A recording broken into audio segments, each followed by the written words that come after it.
Hello friends, இன்னைக்கு நம்ம பார்க்க போகிறது ஜாப்பனீஸ் அனிமி சீரீஸ்னு reborn as vending machine season 2 episode 9 தான் இன்னைக்குள்ள வீடியோவில் பார்க்க போகிறோம். உங்களுக்கு இந்த வீடியோ பிடிச்சிருந்தது அப்படின்னா லைக் பண்ணிட்டு அப்படி மறக்காம நம்ம சேனலை சப்ஸ்கிரைப் பண்ணிருங்க. இந்த எபிசோட் வந்துட்டு ரொம்பவே சூப்பராக போகும். அதுலேயும் அந்த டஞ்சன் லாட பார்க்கும்போது தான் எனக்கு கொஞ்சம் பாவமாக இருந்தது. சரி வாங்க நம்ம வளவலன்னு பேசாமல் இன்னைக்குள்ள கதைக்குள்ளே போகலாம். இன்னைக்கு நம்ம பார்க்க போகிறது ரிபான் as vending machine season 2 episode 9. So இப்போ இவங்க எல்லாருமே வந்து ஃபாரஸ்ட் ஆடமில் தான் இருக்கிறாங்க.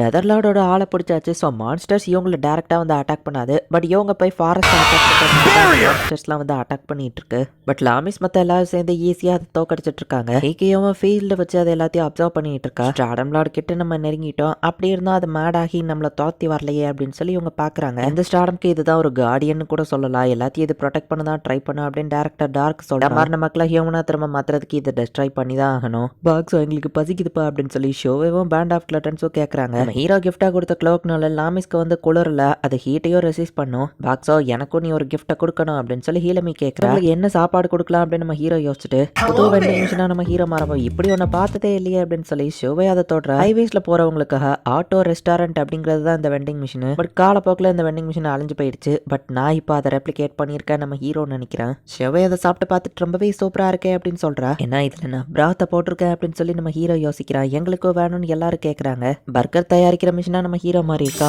ஒரே நிமிஷத்துல ஒரு பர்கரை ரெடி பண்ணி கொடுத்துரும். அதையும் சாப்பிட்டு எல்லாரும் என்ஜாய் பண்ணிட்டு இருக்காங்க. இந்த மாதிரி நிறைய வெண்டிங் மிஷினை நான் தேடி போகும்போது என் ஃப்ரெண்ட்ஸ் எல்லாம் கலாச்சாங்க. பட் இப்போ அது யூஸ்ஃபுல்லா இருக்கேன்னு நம்ம ஹீரோ யோசிக்கிறான். காலையில எழுந்துச்சு அவங்க மான்ஸ்டர்ஸ் கூட ஃபைட் பண்றாங்க. நைட்டு நல்லா ரெஸ்ட் எடுக்கிறாங்க. இப்படியே தான் ரொட்டீனா போய்கிட்டு இருக்கு. நேற்றுக்கு பாக்ஸ் சமைச்சா இன்னைக்கு நான் சமையல பாத்துக்கிறேன் அப்படின்னு சொல்லி கேக்கே வந்து ஹெல்ப் பண்றா. அவா இவங்களுக்குலாம் சாப்பாடு கொடுத்து கவர் பண்றது நம்ம ஹீரோ கொஞ்சம் லைட்டா கடுப்பா இருக்கு. அதுல ஃபயரை யூஸ் பண்ண முடியாது. அதனாலதான் நம்ம இருட்டுல வர உட்காந்துருக்க வேண்டியது இருக்கு. குளிருதே அப்படின்னு எல்லாரும் யோசிக்கிறாங்க. இந்த டைம்ல எல்லாரும் ஒரு ஹாட் பாத் எடுத்தா நல்லா இருக்கும் நம்ம ஹீரோ யோசிச்சுட்டு அதுக்கு தகுந்தபடி ஒரு வெண்டிங் மிஷினா மாறுதான். ஸோ லாமிஸும் மற்றவங்களும் சேர்ந்து அதுக்கு தேவையான உட்ஸ் எல்லாத்தையும் கிரியேட் பண்ணி இப்போ ஒரு பிரைவேட் பாத்ரூமையே கிரியேட் பண்ணிட்டாங்க. பக்கத்துல மான்ஸ்டர் ஏதோ வந்துட்டா சொன்னா காடா அவங்களுக்கு நினைக்கிறேன். கவலைப்படாதீங்க, நீங்க குளிக்கிறதெல்லாம் நான் பார்க்க மாட்டேன். பட் உங்க ஷூவை நான் கேர்ஃபுல்லா பாத்துக்கிறேன் அப்படின்னு சொல்லி அவன் ஷூக்காக தான் வந்திருக்கான். என்னோட பீஸ்ட் இந்த இடத்த காட் பண்ணும் சார், நீங்க தேவையில்லை அப்படின்னு கேக்கியோ சொல்றா. இங்க என்ன பண்றா, இவனுக்குள்ள ஒரு ஹியூமன் லிவிங் சோல் இருக்காது, ஒரு ஆம்பளை மறந்துட்டியா அப்படின்னு சொல்லி ஹீலமி கேட்க. ஷாம்பு டவெல்லாம் அவன் தான் தரணும், பாக்ஸ் இருந்தா எனக்கு எந்த கவலையும் இல்லைன்னு மத்தவங்க எல்லாம் சொல்றாங்க. எனக்கும் கவலை இல்லைன்னு ஹீலமி சொன்னாலும் ஹீரோ வாலண்டியரா நான் வெளியே வரேன்னு சொல்லுவோம். லாமிஸோ வெளியே கொண்டு வந்து வைக்கிறா. இப்ப பொண்ணுங்கெல்லாம் ஜாலியா அதுல குளிச்சுட்டு இருக்காங்க. கேக்கியோட பரபா அவளுக்கு வந்து எச்சரிக்கை கொடுக்கும்போது என்னாச்சு அப்படின்னு சொல்லி அவ பார்த்தா நைட் வானையா பிரைட்டா தெரியுதா அப்படின்னு சொல்லி அவங்க பாக்குறாங்க. அவங்க கொல்ல வேண்டிய அந்த ஸ்டாடம் லாட யாரோ ஃபயரை வச்சு கொளுத்தி விட்டுட்டாங்க. அது மட்டும் பிரச்சனை கிடையாது, இங்க இருக்கிற மரத்துல எல்லாம் ஈஸியா தீ பிடிச்சிரும். ஸோ ஃபயர் ஃபாஸ்டா இவங்களை நோக்கி வந்துட்டு இருக்கு. இப்போ நமக்கு நிறைய டைம் இல்லை, எப்படியாச்சும் இந்த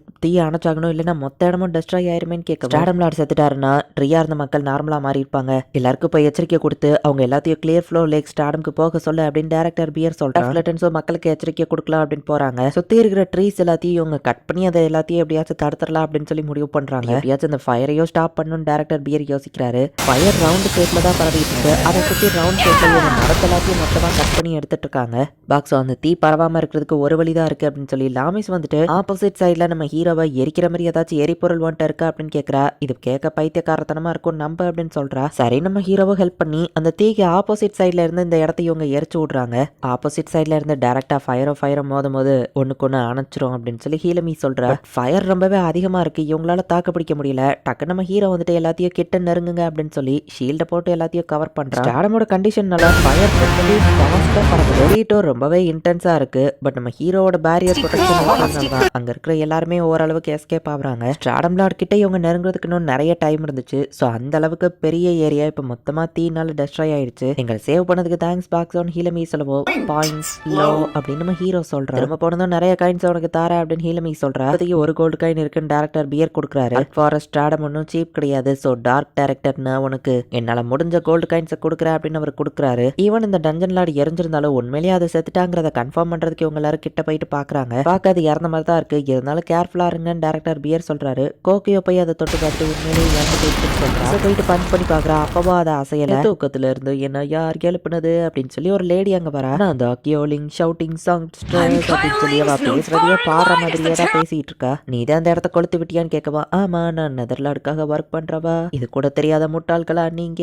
லெப்ட் ஆர்ம் ஜெனரலுக்காக ஒர்க் பண்றேன், நானும் ஒரு ஜெனரல் தான் அப்படின்னு சொல்லி அவ சொல்றா. அப்படின்னா எல்லாரும் இவ்வளவு அட்டாக் பண்ணுங்க அப்படின்னு சொல்லி டேரக்டர் டார்க் சொல்றான். பட் இவ ஒரு 100 கோஸ்ட் மாதிரி இருக்கிறதுனால நார்மல் வெப்பன்ஸ் இவ மேல ஒர்க் ஆகாது. பட் மேஜிக்கை யூஸ் பண்ணி இவங்க அட்டாக் பண்றதுனால அந்த அட்டாக்ஸ் எல்லாமே இவன் மேல ஒர்க் ஆகுது. என்கிட்ட பிரச்சனை பண்ணாதீங்க முட்டா பசங்களா அப்படின்னு சொல்லி அடி வாங்கும் போது அவ பாடிக்கிட்டே தான் கத்திட்டு இருக்கா. ஜெனரல் உங்ககிட்ட தான் கேர்ஃபுல்லா இருக்க சொன்னாரா அப்படின்னு சொல்லி அவ பார்க்கும்போது அந்த பரவாவளை தூக்கிட்டு போய் ஒரு வழியா ஈஸியா அவளை டிஃபீட் பண்ணியிருந்தாங்க. மரமா மாறி இருந்த மக்களும் இப்ப டிரான்ஸ்ஃபார்ம் ஆயிட்டாங்க. இதுல நான் தான் பெருசா எதுவுமே பண்ணல, பட் அட்லீஸ்ட் நான் ஒரு நார்மல் வெண்டிங் மிஷின், எந்த பிரச்சனையும் இல்ல நம்ம ஹீரோ யோசிக்கிறேன். மரத்துல இருந்து ஹியூமனாவே திரும்ப மாறின எல்லாத்துக்கும் நம்ம ஹீரோ சாப்பாடு கொடுக்குறான். எல்லாரும் அதை என்ஜாய் பண்ணி சாப்பிட்டுட்டு இருக்காங்க. என் ஸ்ட்ராடமி நாசமாயிடுச்சின்னு டேரக்டர் டார்க் வருத்தத்துல இருக்கான். ஸோ எல்லாருமே இப்போ கிளியர் ஃப்ளோர்ஸ் லேக் ஸ்டாடம்க்கு தான் போறாங்க. இந்த இடம் பச்சை பசேல்னு ரொம்பவே அழகா இருந்தது, பட் இப்போ எல்லாமே நாசமாயிடுச்சுலாம் லாமிஸ் கொஞ்சம் வருத்தப்படுறான். நம்மளோட பெஸ்ட்டை நம்ம பண்றோம், மற்றதை கடவுள் பார்த்துக்கிடுவாருன்னு இந்த ஓல்டு கப்பல் சொல்றாங்க. ஷோ போட்டுட்டு மக்களால் இங்க நடக்க முடிஞ்சா அதே எனக்கு போதும் அப்படின்னு சொல்லி ஹீவி அப்பவும் காமெடி பண்ணிட்டு இருக்கேன். எப்பவும் கிவ் அப் பண்ணாம போராடினா போதும் அப்படின்னு சொல்லி ஹீக்கியோ சொல்றா. அந்த மொத்த ஸ்டாடமும் நாசமா போயிருந்தாலும் எல்லாரும் ஓரளவுக்கு சேர பாக்குறாங்க. இப்போ அப்படியே ஃபாஸ்டா எல்லாரும் ஓடி யார் ஃபர்ஸ்ட் போறான்னு ரேஸ் போட்டு போய்கிட்டு இருக்காங்க. கிளியர் ஃப்ளோ லேக் ஸ்டாடம்க்கு புதுசா வந்த மக்கள் எல்லாத்துக்கும் தங்குறதுக்கு இப்போதைக்கு ஒரு சிம்பிள் கேம்ப் போட்டு கொடுத்துருக்காங்க. அவங்க தங்குறதுக்கும் மற்ற விஷயங்களுக்கும் தேவையான விஷயங்களை ஏற்பாடு பண்ணிடுவோம் அப்படின்னு சொல்லி சொல்றாங்க. சரி இப்போதைக்கு எந்த பிரச்சனையும் இல்லை, எல்லாரும் ரெஸ்ட் எடுப்போம்னு நினைக்குவோம். நம்ம ஹீரோ நான் ஒர்க் பண்றேன் அப்படின்னு சொல்றேன். ஹீரோட வைக்கிற காய்கறிகள் டேஸ்டா இருக்கிறதுனால நம்ம ஹீரோக்கு வியாபாரம் கம்மியாயிருது, அவனுக்கு காயின்ஸும் கிடைக்க மாட்டேங்குது. செயின் ரெஸ்டாரண்ட்டை விட இவாதான் எனக்கு பிரச்சனையா இருப்பா போலயே நம்ம ஹீரோ டென்ஷன் ஆகிறான். இப்போ ஸ்வீட்டான அவ கிட்ட கிடைக்காத பொருள் எல்லாத்தையும் நம்ம ஹீரோ விற்க ஆரம்பிக்கிறான். ஸ்வீட்ஸ் உடனே லேடிஸ் எல்லாரும் நம்ம ஹீரோ கிட்ட வராங்க. பதிலுக்கு ஸ்வீட் பொட்டேட்டோவை எடுத்து விற்க ஆரம்பிக்கிறார். அப்படியே கேக்கியோக்கு நம்ம ஹீரோக்கு ஃபைட் போய்கிட்டு இருக்கு. இந்த இடத்துலயே இந்த எபிசோட் முடியுது. ஐ மீன் கேக்கியோ வந்துட்டு கொஞ்சமா காய்கறிகளை வித்தாலே போதும், பட் நம்ம ஹீரோக்கு தான் காயின்ஸ் மூலயமா நிறைய பாயிண்ட்ஸ் தேவைப்படும். காமெடி சீனா தான் இதை அந்த எபிசோட்ல வச்சிருப்பாங்க. வழியா ஸ்டார்டம் லார்ட் எல்லாத்தையும் டிஃபீட் பண்ணிட்டாங்க. டெலிபோர்டேஷன் சர்க்கிளும் திரும்ப நார்மலா ஒர்க் ஆக ஆரம்பிச்சிருச்சு. என்ன நடக்க போதும் நெக்ஸ்ட் எபிசோட் பார்த்து தெரிஞ்சுக்கோங்க. தேங்க்யூ ஃபார் வாட்சிங். பை கைஸ், நெக்ஸ்ட் எபிசோட்ல மீட் பண்ணலாம்.